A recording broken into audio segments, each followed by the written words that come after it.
You are listening to the Beyond Technology Innovation Podcast with Ernie Delgado and Laura Lynn Vasquez, exploring a bold new world in K-12 education, college, career, and beyond. Discussing artificial intelligence, the future of work, and technology innovation.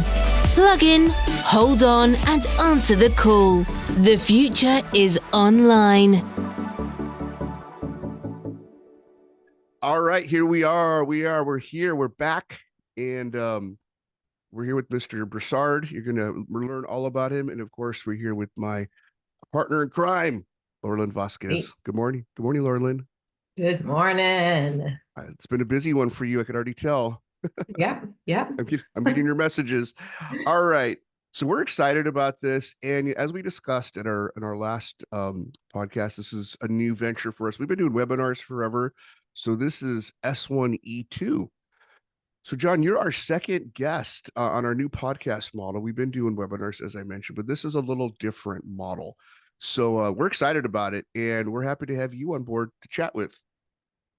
Absolutely. Thank you so much for having me. I'm excited about just the topic of all things SEL and student and the whole child, and also educator support as well. So I'm excited to spend some time with you guys.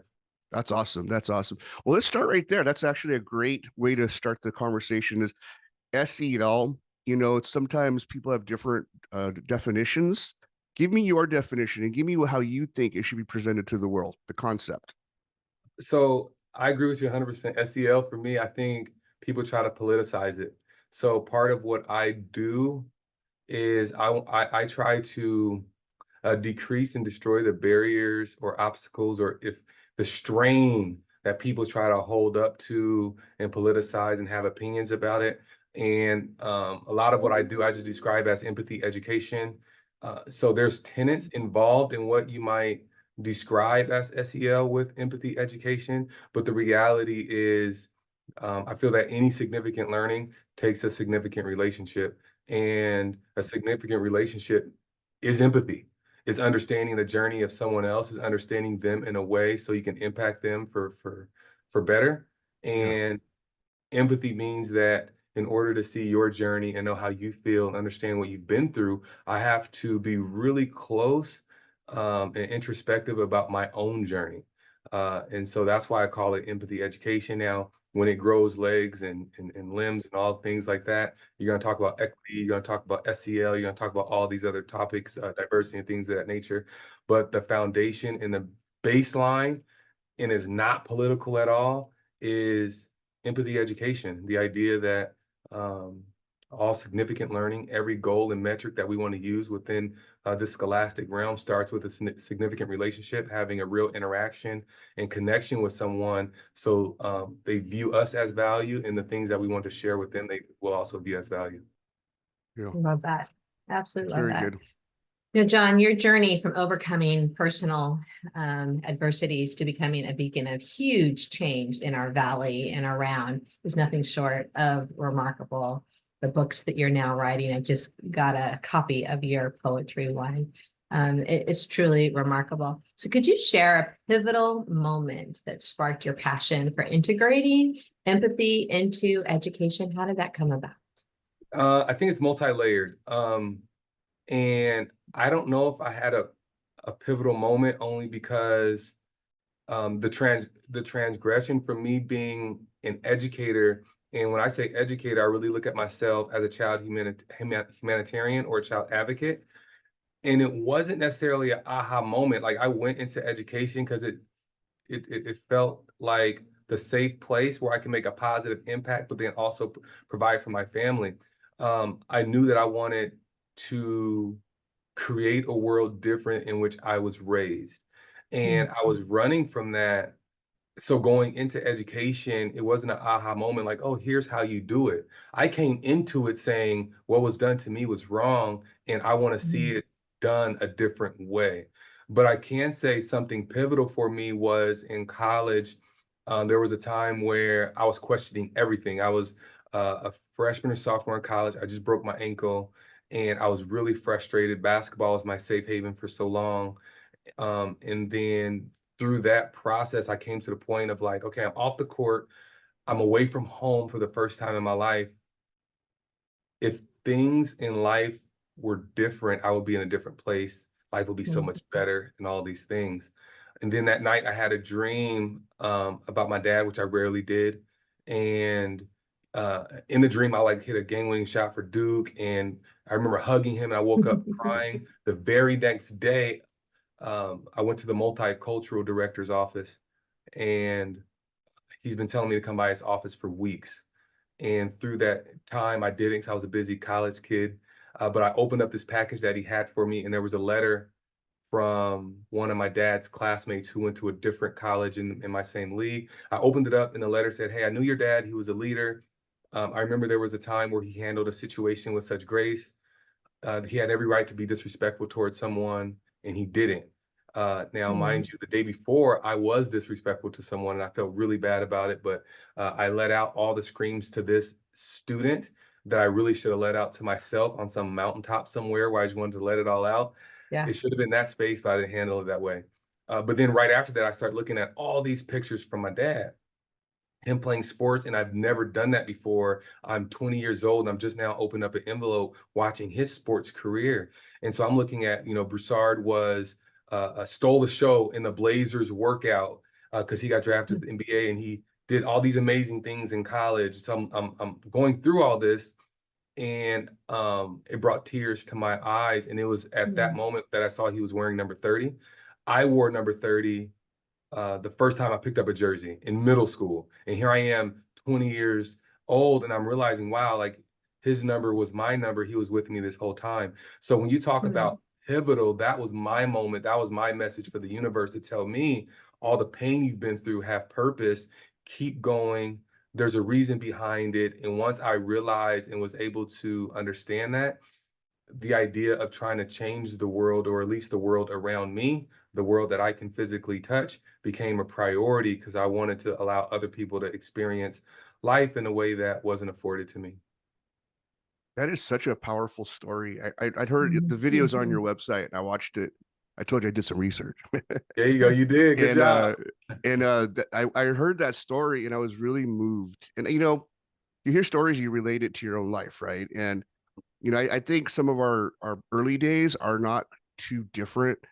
And the father-son relationship is so powerful. Not that the father-daughter relationship isn't, but I'm relating it to my relationship with my dad.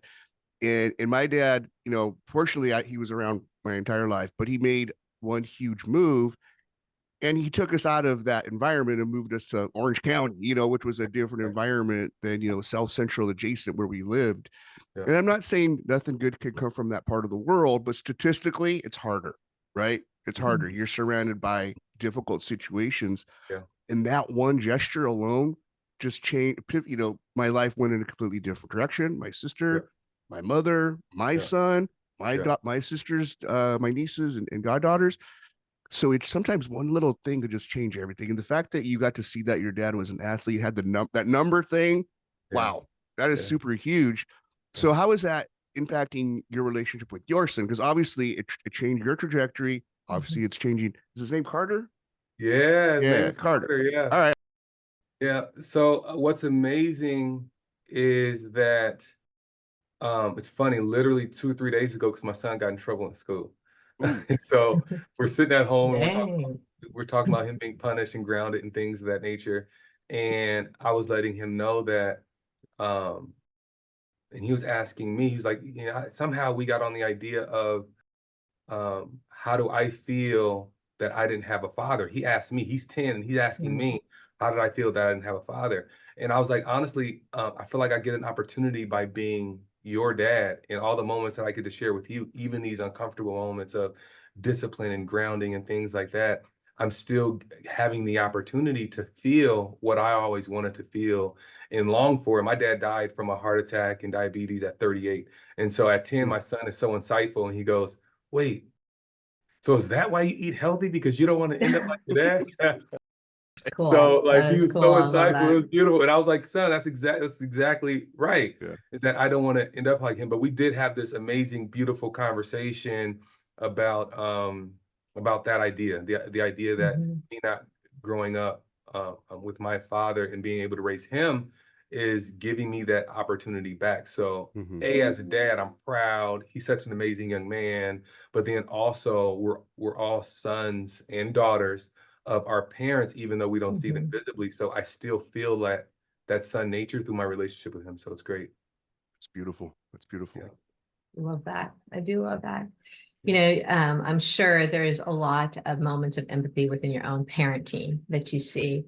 I would love to hear how you use this approach of empathy and unlocking potential, not only in your son, but in the students that you work with. Yeah. So I think I saw something the other day that says that young people have a hard time listening and obeying their role models or their parents at times. Mm. However, they never fail to imitate them. So I'm gonna say it again. Young people have a hard time of listening to their role models, but yet they never fail to imitate them. And so when you ask the question, how do I educate? I don't. I act out, and through actions, through my behaviors and words, I display empathy.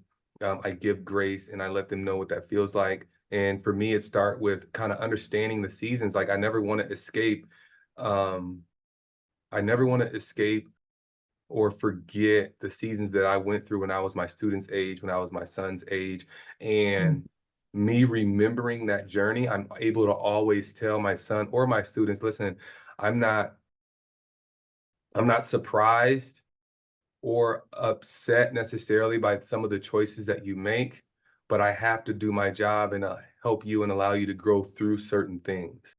And I know that my son in particular, and students that I've had as well, I think they take a lot of solace in the fact of, okay, I'm not a big disappointment or I'm not a big failure. Mm. Like I'm taking the pressure off of like, I don't have to be perfect. And I try to educate them on is that like every experience is a new opportunity to learn and grow. And sometimes those experiences are painful. But if we handle those experiences the right way, then we can be sensitive to not only our own decisions, but the decisions of others and just have grace for each other. Hmm. I think it's really fascinating how with this situation you went through, losing your father, Mhm. that you chose a career to be a role model to young men and young Mhm. women. So you're like a Mhm. father to lots of Mhm. people. That father, that position. Yeah. And then I Impact. read Mhm. that you were the keynote speaker at the La Sierra Foster Youth graduation. Yeah. And these are kids probably had some challenging father-son relationships, I would assume. Yeah. And you were Yeah. there talking to these young people Yeah. and congratulating them on their achievements. What was that like to be able to know that you're really impacting these young people from that level of a father figure? Yeah. What's amazing is as soon as you said La Sierra keynote, of Foster Youth, like I almost teared up. I almost Mhm. teared up, not only thinking about those students, but thinking about the path, right? And that's what we're talking about right now, is just kind of empathy, being self-aware, being socially aware, being socially aware. Um, and it's amazing, like that's to get back, like we have choices to, in fact, I'll explain it this way. I was up in Northern California and I was doing a workshop for 80 educators. And I asked them a question of like, what was your defining moment? Similar to what you just asked me. And there was a counselor who was like, well, I was in college and I had a counselor and she was so rude. She did all these things and she was speaking of it from a negative place. And then I told her, so that didn't happen to you, that happened for you.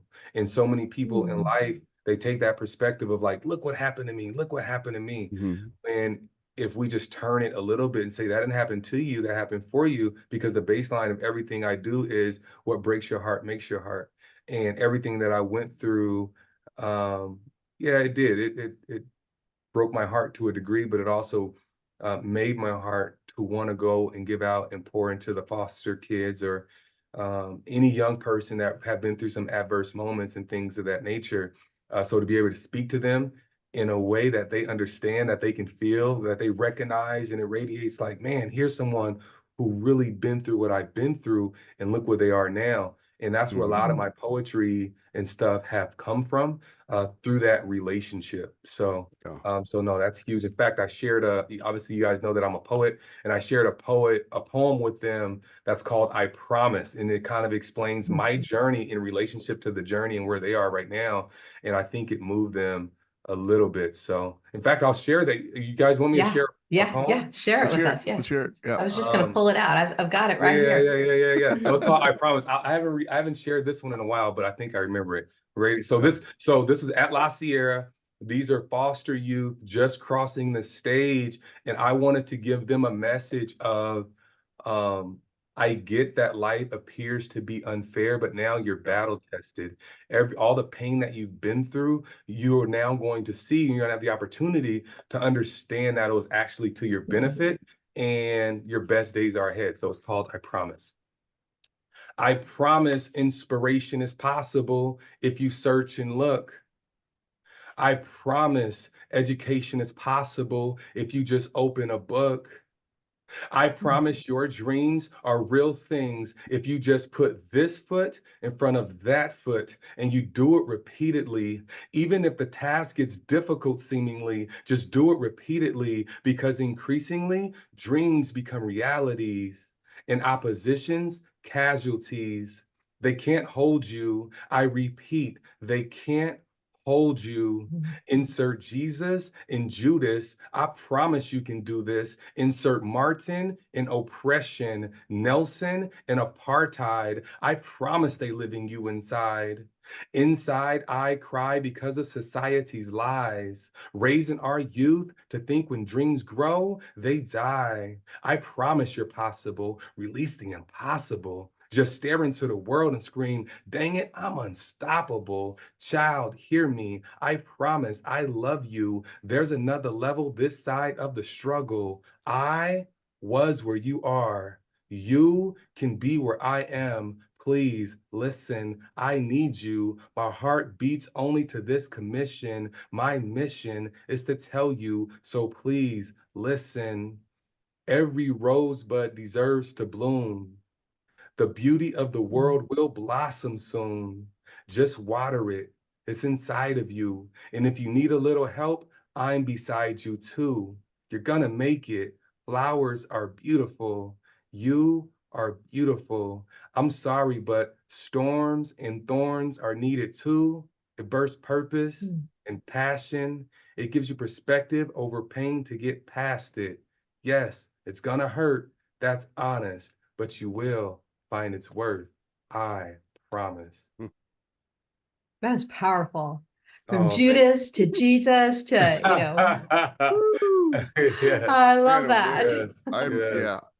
I'm moved by that. And I can just imagine how those young people felt hearing that. It's like, whoa. And sometimes that's all it takes, right? They just need that hope. They need someone to reassure them that there is a chance.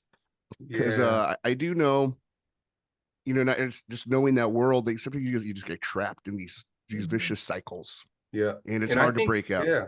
And I think for all of us, like my favorite parts of those poems is from Jesus to Judas, like Martin in oppression, Nelson in apartheid, right? Like these stories of like, no, like you can overcome any adversity that you face. And then also the part that goes, flowers are beautiful, you are beautiful.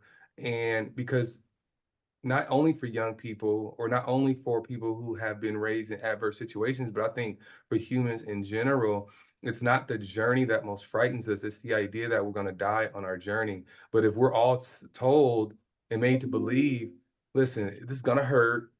It's not fair. It's going to be difficult. But when you make it through, this is what's on the other side. If we're able to walk with that level of faith, I think everybody would embrace any dream that they've ever had. But the fear of dying while in pursuit is why most people don't try at all. And so that's the reminder that I try to give young people. I just had this great idea. Laura, let me mention this before I forget it, because I think you're going to appreciate this. Laura and I are working on a project right now with incarcerated youth, giving them hope and opportunity. Laura, we need to integrate this poetry into that project. Oh, absolutely. This would Absolutely. really be a game changer. Anyway, I had to say it before I forgot it, because that moved me, and I could see so many young people that are in a desperate situation that could really use those words, because they're awesome. That's incredible stuff. All right. And to be taught the ability to express themselves, to create their own poetry. I was an early adult, also grew up in really difficult situation. And I remember, and I don't know if it was with a therapist or I read something, but it was just this idea that was presented to me that the abuse did happen. But now am I going to allow that to affect how I live as an adult? It affected how I lived as a kid, but now I'm an adult. So I can either give that power over me in a negative way or in a positive way. And so when I look at, like, I get Judas or Jesus, right? Am I going to allow it to kill me or, hang myself from it? Or am I going to allow it to be resurrected? Yeah, and it's difficult. I teach often that, and this is true for my life, and you're talking about incarcerated youth and things, decisions that are made, that we're all born reflecting our parents, but we die reflecting our decisions. And that's so important That's so good. for Good quote. that's so important for young people to understand. I was born in a cult environment. I was born in then I ended up going to foster care. Then my dad died and there was welfare. My mom never worked. So I was born in so many adverse situations that I had zero control over. But the older I got, the more autonomy I had and the opportunities I had to start making decisions that was based on me. And so that's true. But also you tapped into something about writing and being self-expressive, Laura Lynn, that I don't want to escape from the educational component of what you just said. All of my writing, when we talk about social emotional learning, empathy education, but social emotional learning, right? When we talk about self-introspection, self-awareness, so when you grow up in first of all, anybody who's gone through any kind of trauma, we can't talk to anyone else until we first talk to ourselves, right? Like if we switch the conversation, talk about sexual abuse or just different things, a lot of those victims say what?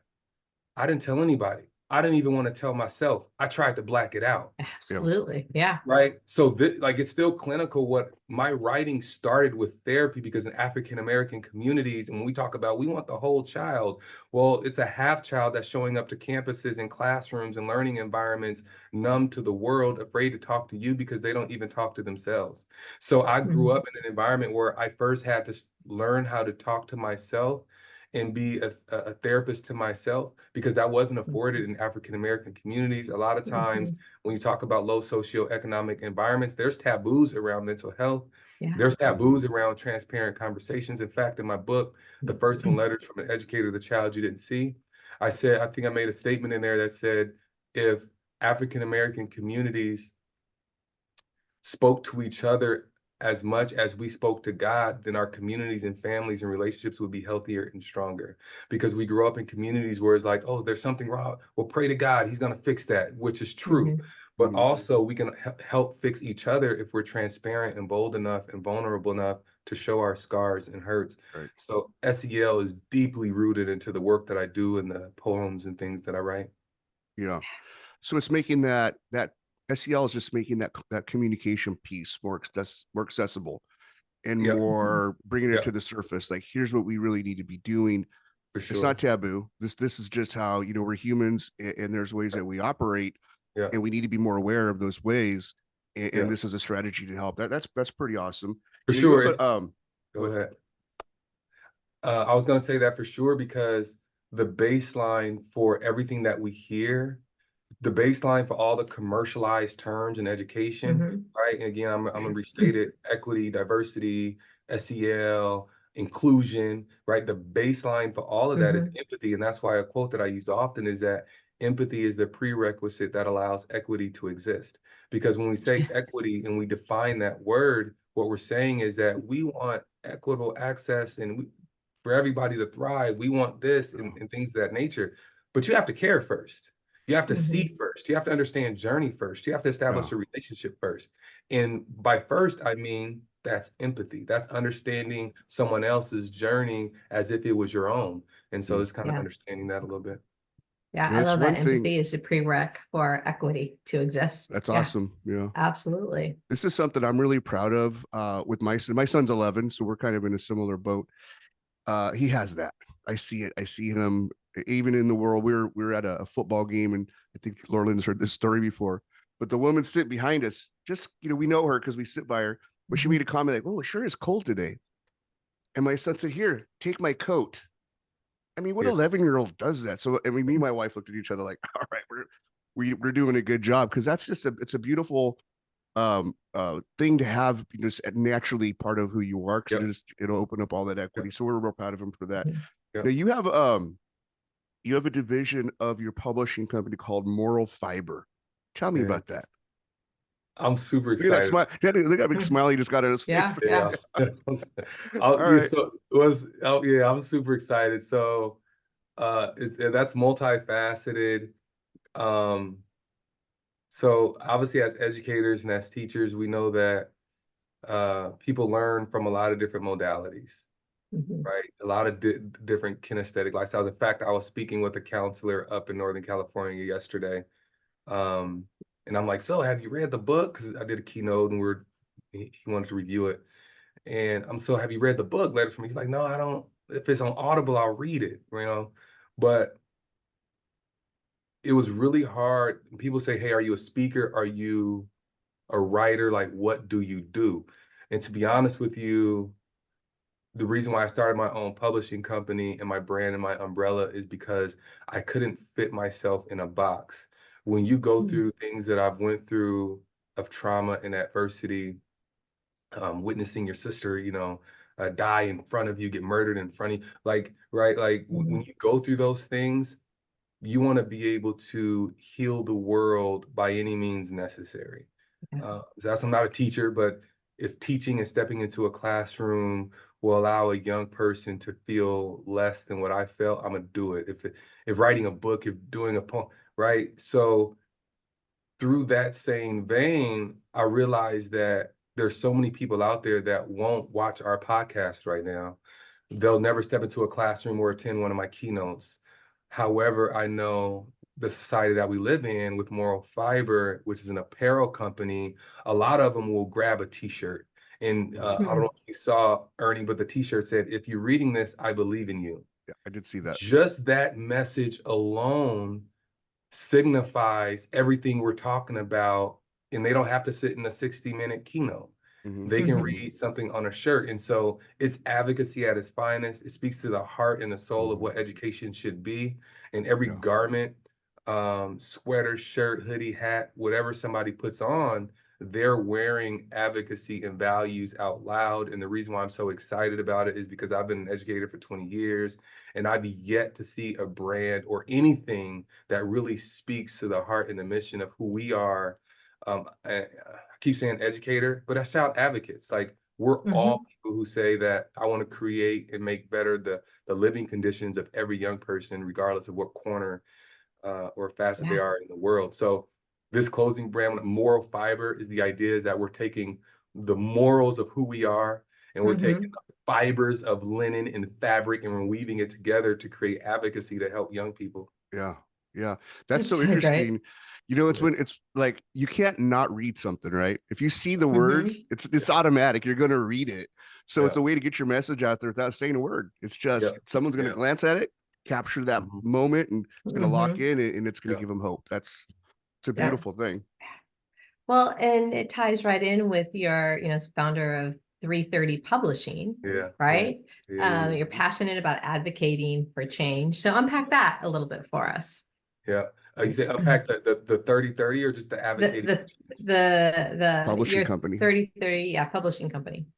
So I spoke to that a little bit earlier in regards to where that came from, like the idea of the number, right? So for me, 30/30 means believing in things that you don't see. Now, yes, I'm a faith-based person, and as much as I'm as loud as I am about being an athlete, or as proud as I am about um, being an African American or being married. Like I wear those things proudly. I also wear my faith proudly. But just because I'm telling you how amazing of a time that I have of being an athlete, same thing with my spirituality. I'm not trying to convert anybody, but I do hold proud of who I am, and I'm not ashamed of that at all. So 30-30 does mean, like, walk by faith, not by sight.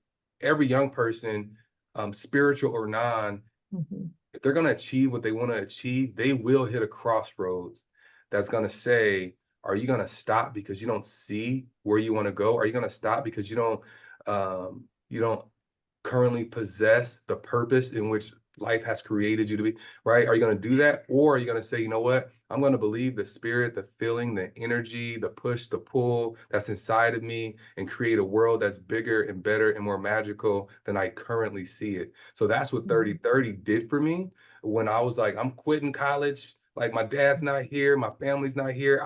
I had all these reasons, right? At foster care and abuse, I'm quitting, I'm done. Or I'm gonna say, wow, I was calling for my dad. I'm opening up this letter and I'm seeing pictures like he is here, here and now. Am I going to use that as a sign of saying nothing happens by accident? It wasn't happenstance, right? For example, I ended up, of all the colleges I could have attended, I ended up in a conference in which the same that my dad played, and every gym that I went to, people were coming up to me at 20 years old, telling me all these amazing things about my Oh, father wow. at 20, Wow. where from birth until 20, I was told all these horrific stories about my father. So I needed that season in that moment. So for me, that's what 30-30 means, is that just believing in things that you don't see. And if you keep pushing forward, you will be able to step into whatever promised land that we're all promised. Like we're all promised a great life, but we're not all guaranteed a great life, because sometimes people quit on themselves. And I don't want anybody to quit on themselves. And so that's what 30-30 means. That's what it signifies. Great. Yeah, It's a great you mission. talk about your faith, and I remember growing up thinking that there was like only one way to do life, right? And then in college, I started studying about a lot of different faiths, and even though I definitely have mine where I've landed, Mhm. it's really helped me to have that empathy on humanity. All Yes, of humanity yes, is yes, wanting to live healthy, productive lives. We for really are. sure. All of humanity, like the Yeah. very best of Yeah, humanity, is our ability to love for one sure. another. Yeah. And so this whole idea of empathy, it is just really the best in us, learning to love the best in the other people Yeah, all around us. yeah. So you are going to be our keynote speaker, one of our keynote speakers for our conference coming up. I'm so excited at the end of July, Ernie. The date's 29 through 31st, right? Yes, July 29, 30, 31st, 2024 at the Marriott Hotel at Cal State Fullerton in Fullerton, California. Yeah. So give us just a little like what administrators is who our Yeah. conference is primarily for. So what do administrators have to look forward to? Well, I'm excited about the keynote. I'll be talking about educator efficacy, why it's not a given. Um, I think from a bird's eye view, every educator, every decision maker, every administrator, they say, you know what, my campus, I want the students to learn. I want them to be whole. I want my campus culture to thrive. I want the parents to be bought in. Everybody wants that output, but very few really insert that input, meaning they don't really plug in what it takes to build that. And it's not necessarily a fault to them, because I don't think that people are really educating why it's in danger. If you ask an administrator right now and you say, the culture you want is constantly threatened every single day, they might not be able to put that together. They'll say, here's what I want, but they probably wouldn't be able to articulate why that's in danger. And it's in danger because, again, when I say I'm empathy education, in fact, there's a study by Dr. Perry in Born to Love, and he talks about empathy and things of that nature. In the study, University of Michigan, they did a study on over 100 pre-med doctors, and they discovered that they had 3 times more empathy than the average person before the study started. And 2 years later, they tested the same doctors, and it was 2 times less than the average person. So what they concluded was the more that a doctor does something, there's a numbing of the brain that happens. Now they're less empathetic. So this is like bedside manner and all this kind of stuff. But on a greater scale, we all experience that. On a greater scale, if we're not intentional about the resources, if we're not intentional about what we're doing to activate and reactivate the connection in the heart and the soul of the school, then ultimately we're fighting a losing battle. That's like saying that we want to be the most physically fit and healthy person there is, but never going to the gym and never eating healthy. Most administrators, if you ask them, okay, well, what are you doing to make sure that your educators remain empathetic and you're creating that environment and healthy relationships, they probably can't name 5 things. So our conversation and my keynote was going to identify, yes, here's the culture we want.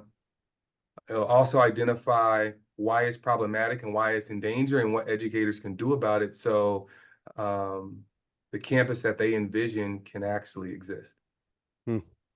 Because definitely, I love how you say, we need to bring it, but then we got to continually go revisiting it. Absolutely. Over and over. And I think that's one of the hard parts. I mean, you're an administrator, you're a vice principal at a very large school. Yeah. And it's constantly reiterating to the students, the modeling the culture that you want to have. Yeah. And you're right, and it's the modeling and everything. And you guys probably have your own research on this, but everything from teacher burnout to work overload to checking the box versus checking on students. Like there's so many reasons as to why things are challenged. And so, so it's important. It's a revisiting. You can't just go to the gym one time in a month and be Mr. Olympia, that's a continuous effort. And being a compassionate school, being a school who cares, who's building whole children, that's not one time a month. It's not one PD a year. This is a continual, intentional effort to be able to build that. There's something I found it's something interesting. Normally, because you're also the athletic director at your school, right? Yes, sir. Yes, sir. So that's usually the rough, tough guy, but you're this SEL guy also. It's like 2 completely different skill sets, and you brought the 2 together. Can we talk about athletics? I mean, it sounds like that helped you. I mean, athletics got you into college. Athletics, you're an athletic director. It's another important theme in your life, and you were a big deal at Linfield in basketball, correct? Look at that. Yes, I was. Tell me about your athletic career. I want to know all of it. Yeah. So first, you're 100% right. My skill set is in regards to who I am as an educator. My soft skills, I think it's unique. I think I'm a unicorn. In fact, it's kind of funny because I talk about me starting to write poetry in college, and here I am, an athlete. It seems like polar opposites of each other. Being in love with the arts and athletics. It's well-rounded, is what it is. Yeah. And honestly, I don't think I had a choice. I think for me, I was either going to be like a hypersensitive, emotional, intelligent person, or I was going to be like Wayne, Casey, and all the other like emotionally inept, like sociopath type things. Because when you go through childhood trauma, right? Or like when you think about those people who are just checked out of life and they have no empathy and they hurt people, you go to their past and like, oh, we get it now. We see why they went off the deep end. And research suggests to that, right? Like we can talk about ACE studies right now. Yeah. And the average childhood experiences, when you look at what people go through, you're going to say, oh, okay, well, they're going to have some health issues and mental issues. They're going to go through all these things. So I think for me, it was either one or the other. Either I was going to go off the deep end to the left, or so many people who go through tragic things. Rather, I'm a cancer survivor, childhood trauma, sexual abuse. Sometimes when we go through our storms, we become advocates and heroes and victors of what we went through, not victims of what we went through. And it just so happens that happened to me. Thank God that I'm a victim. I'm a victor of what I went through. And so I am really, really hypersensitive and emotionally aware to being a champion for all young people. And athletics taught me that. My favorite quote of all time is from Nelson Mandela, who says that sports has the power to speak to our young people in a way that little else does. It unites, it provides hope in the face of adversity. And it's 110% true, because when I was, 8, 10, 15, 18, I was going through so much adversity outside of the lines of basketball that I had zero control over. And with basketball, whether I succeeded or failed, I found so much beauty in the idea that I succeeded and failed because of the shots I took or didn't take, the effort that I put in or didn't put in, the relationships I was able to build or weren't able to build. I didn't have any of that control outside of those lines. So once I became of age and I started to have control outside of those lines, the morals, the values, the work ethic, all those things were already inside of me. And so when it got to the point of being able to transfer all those and draw parallels from athletics, gosh, it taught me everything I knew. And I'm so blessed and fortunate enough to say that, gosh, I'm 42 years old, and probably for 38 years, I've been a dedicated individual towards athletics or the athletic realm. I started young with track, cross country, then football, then basketball. And here I am still overseeing a comprehensive athletic program of 1,000 kids and families, things that nature, being able to communicate the power and the beauty, not just of sport, but what sport teaches you about life. That is awesome. Because, It we talk is. about pastors and parents and teachers, coaches are up there as far as role models, and Sure. being able to accept coaching and follow the the instruction you're given, and Yeah. having that conversations and trust. It's Mhm. part of growing, and I think Yeah. for a lot of young people, that's their saving grace. They have access to athletics, Yeah. and it Yeah. gives them that lifeline. That's pretty awesome stuff. Yeah. So after Linfield, where did you go to college?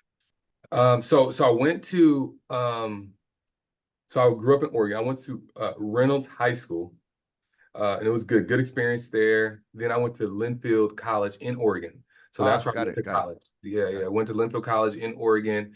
That was a fun experience. Did 5 years there, broke my ankle 1 year. And that's when I was explaining it was really cool, because I got to experience my dad in a way that I never did. I've had to mature fast. I was away from home. So that was a great experience. That's where I got my degree in early education. And then after college, in 2003 is when I started teaching. I was in a first grade class. So yeah, that was very interesting. I learned that you have to have a lot of patience, and my back started to hurt because the kids were so short. And all the way down to hear them and pick them up and Yeah. things like that. Oh So man. yeah, so that was I good. can't tell you how many meetings I've had in little chairs in kindergarten Yeah, or first grade yeah, classrooms. yeah, I've sat in little chairs so many yeah. times. So it looks Yeah. like you pretty much stuck to the West Coast, Oregon, Temecula, Yeah, Alaska. yeah. It was interesting because uh, a teammate in college was from Alaska. Okay. And he told me about a program where it was amazing, a program where they double your salary compared to anything else in the lower 48, and they pay for all your living expenses. So I taught 1 year in Oregon, and then I went 2 years in Alaska, saved money, paid off a few bills and things, didn't have much, but paid off a few bills from college.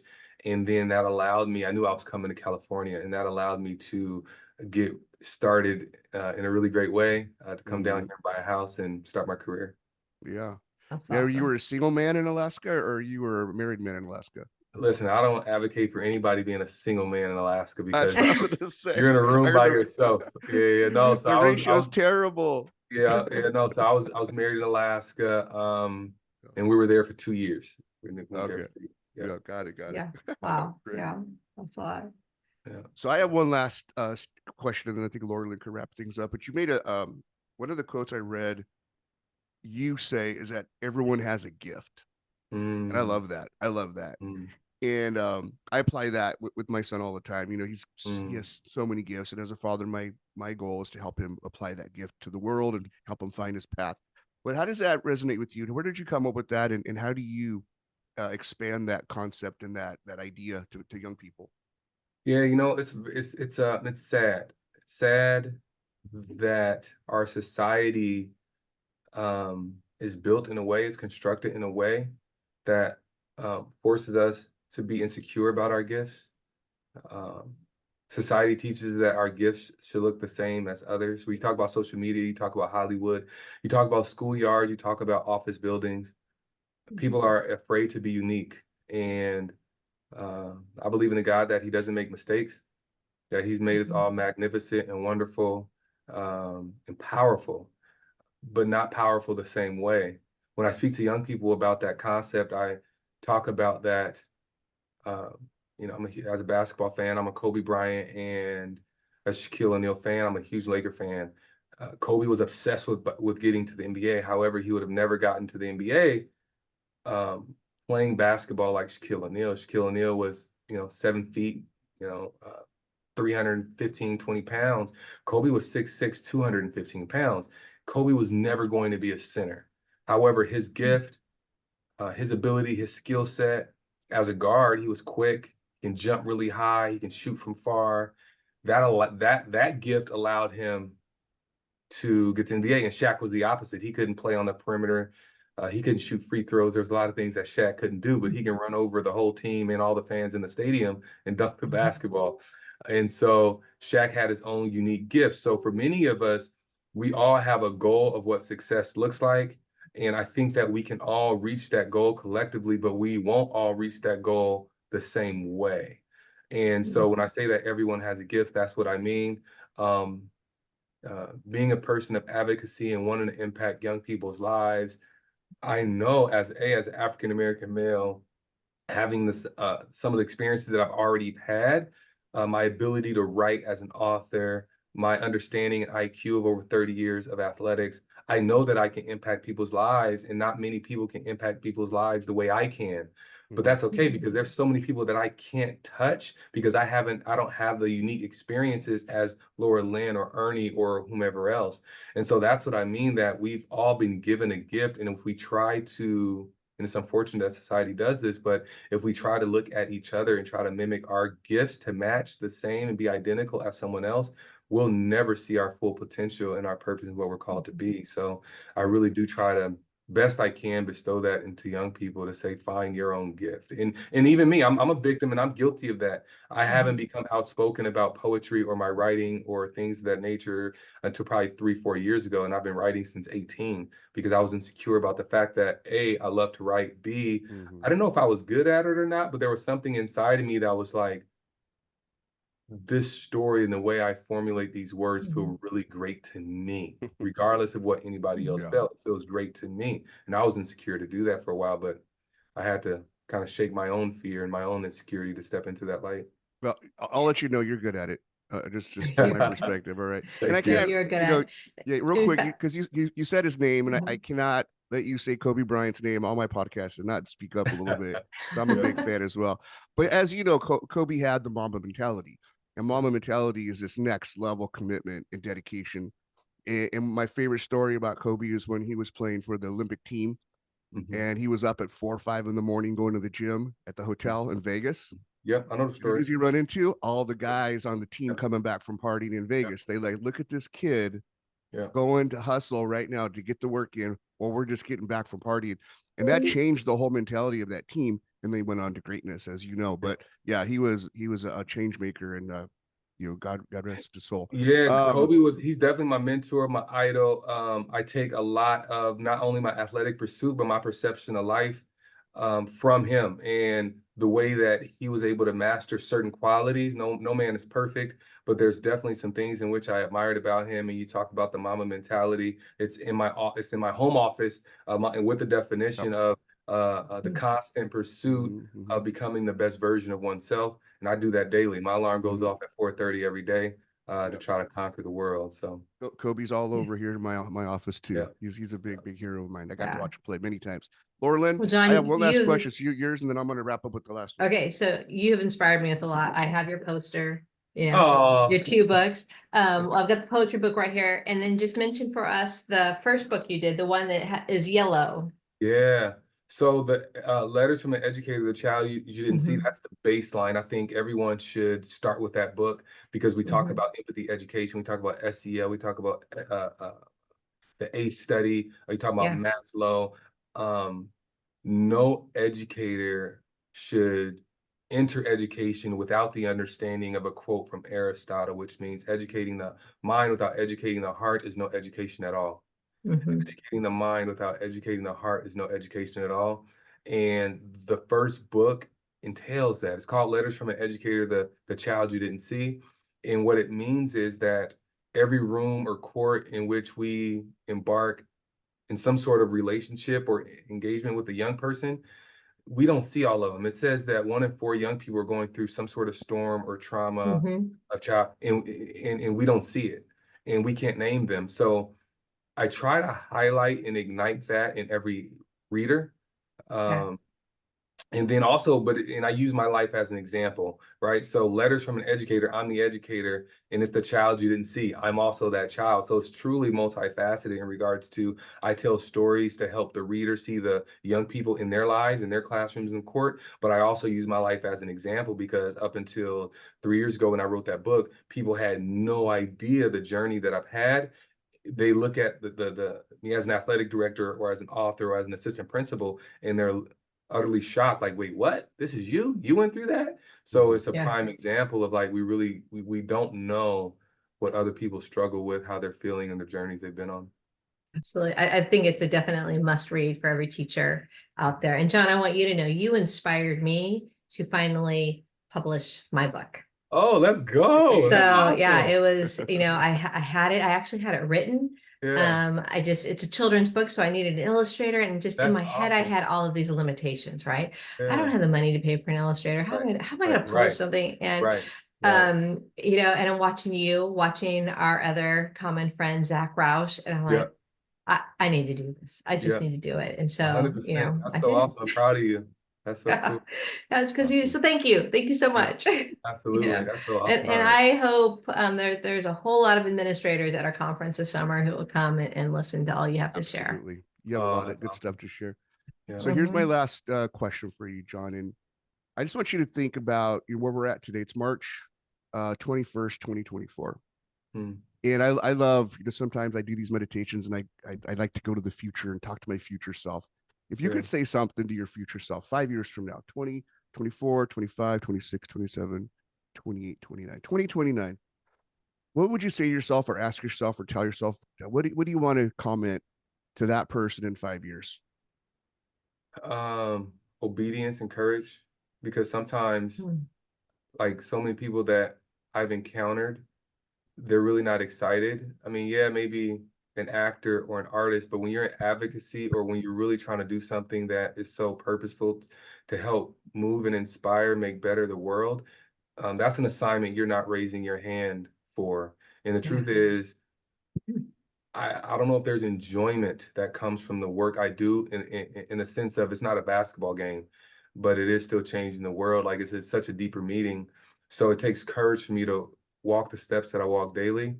And it takes obedience. It takes obedience saying, you know what, ignore the doubt, the curiosity or the fear, and just be obedient to that spirit, to that calling that's inside of you. So, and I don't care about the dollar amount. And to be honest with you, I have zero control over the output of what my actions may do. I don't.